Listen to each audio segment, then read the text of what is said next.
typeset at angles and in curved lines, tint blocks, and gold and silver ink. In the decade that followed, his book was sold by type foundries across the country and had a great influence on printing, not only in the United States but abroad.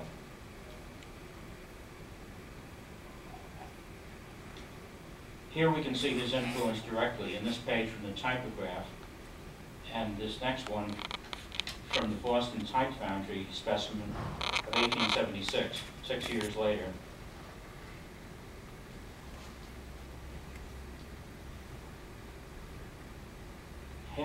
An English trade publication, Hailing Circular, said that Harpel's typograph had, quote, made more good printers than all the other trade manuals that have been issued either before or since, unquote.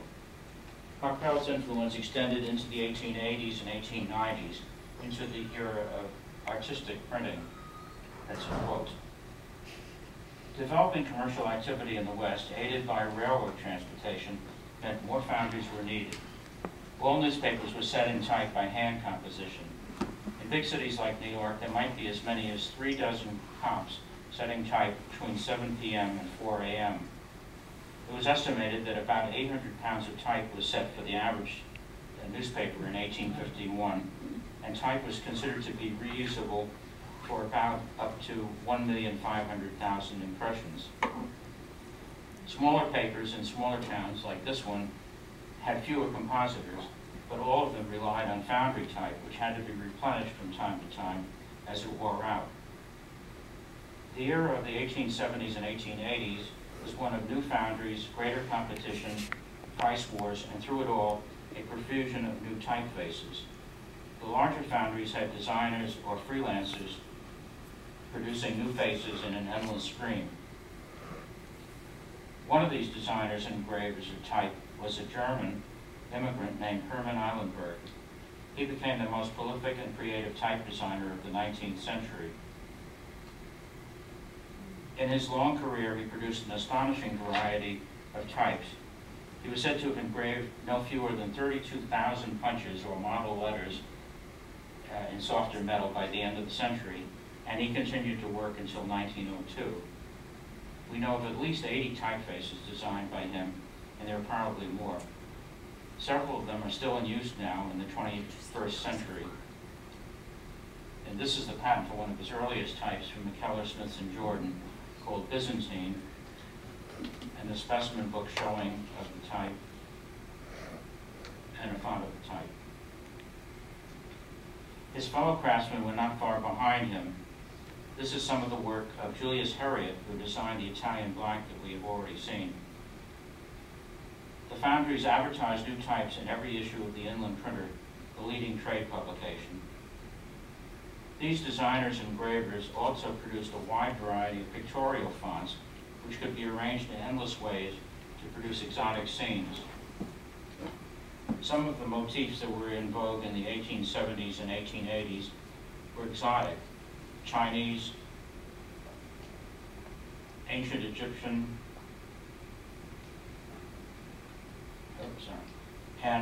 and Assyrian.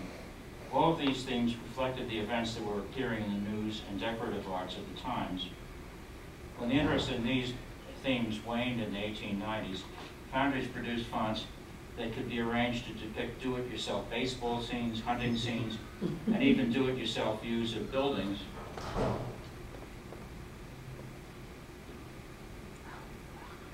You can see all the elements are down on the bottom, and up at the top they've been arranged. And there's one of those smokestacks that Theo mentioned this morning.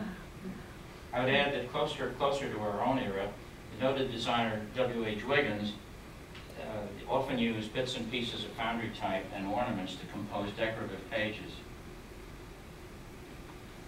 The larger sizes of type, casting in metal was impractical. Starting in the 1820s, Darius Wells began to produce wood type cut by means of a high-speed routing machine. When the pantograph was added to guide the router in 1834, the ideal way to produce wood type was achieved. Using a model letter and setting the pantograph to enlarge or reduce, Wells and other wood type manufacturers could produce types of any size from an inch to a height of a foot. The highest level of invention and design in wood type was reached by William Page in the 1870s. By using two matching fonts of type and printing each in a different color, Page was able to produce wonderful color effects with his chromatic wood type. There was one color was one font of type, then in the same spacing, the other font of type, and where the two types overlapped, you got a third color. And this shows two types, the two types that I'm talking about, and how they can be combined to produce three colors. Type specimens grew larger and more elaborate as typefaces proliferated. The culmination was the remarkable specimen book issued in 1882 by the Bruce Foundry, which has been called, quote, the most notable type specimen book ever issued anywhere, unquote. It is certainly spectacular. It was edited by the longtime friend of the Bruces, the printing historian Theodore Lowe de Vinny. Unlike other specimen books, the text of this one was entirely about the history of printing. After the extensive section on display types, the last part of the specimen was a complete printing of de Vinny's important book, The Invention of Printing. However, with every page set in a different size or style of text type, this is certainly not the ideal way to read a book. A much different approach was taken by the largest American foundry, McKellar, Smiths, and Jordan.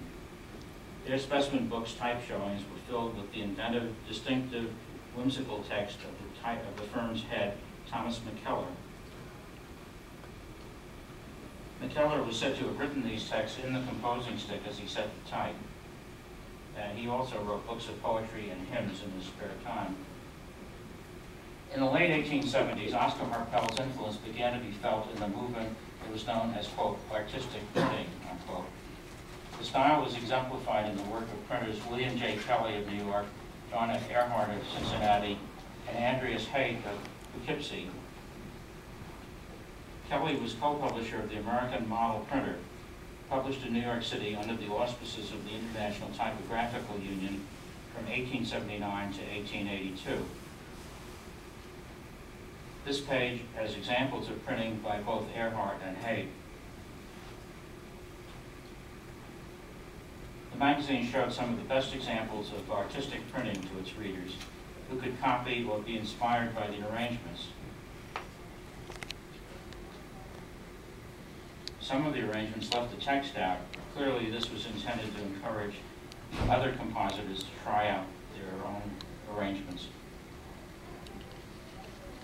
Much use was made of brass rule, which could be cut to different lengths or bent into curves and circles and used as frames for type. In fact, a vogue developed for producing pictures made entirely of brass rules.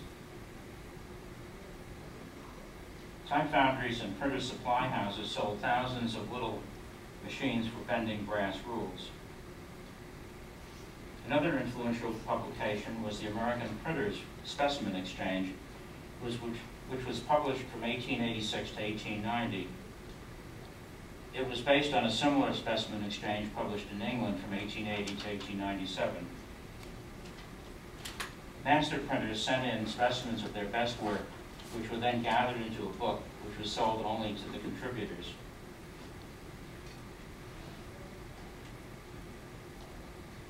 John Earhart was a Cincinnati printer, wood engraver, and landscape painter. His great achievement was his book, The Color Printer, which he wrote and printed in 1892 after 4 years of preparation. The book showed hundreds of examples of a wide variety of colors and tints, color harmonies, and other effects. Where Kelly had been content to show examples of fine work, Earhart went into detail in his text.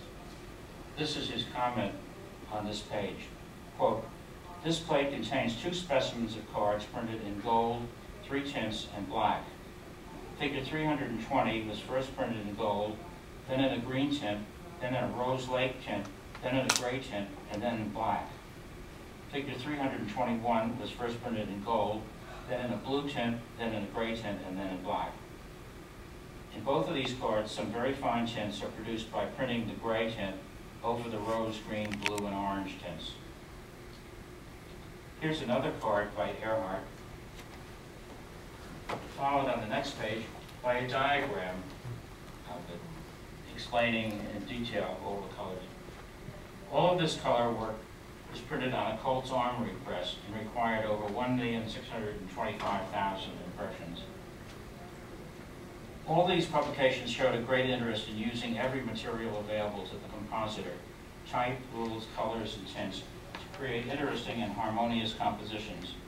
The people involved, Kelly, Haid, Ehrhardt, were both compositors and designers, although the description designer was just beginning to be used in the 1890s, and I would call them transitional figures. In the midst of so many foundries producing so much new type, there were important changes developing behind the scenes. Every type foundry had its own standards of measurement, with the result that a printer could not mix the type of one foundry with that of another, even if the typeface was the same. The Chicago foundry of Martyr Lewis and Company lost much of its stock of matrices in the Great Chicago Fire of 1871. Nelson Hawks, a partner of Martyr Lewis, then suggested that the replacement matrices be based on a system of points that he had devised. His persistence finally convinced John Martyr to do it in 1877.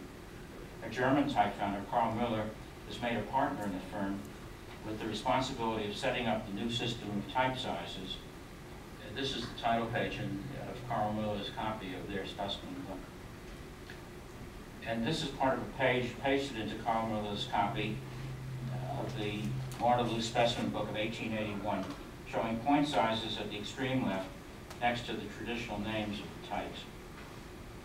The new standard was announced by Martyr Lewis in 1879, and their 1881 specimen was the first showing of these new bodies.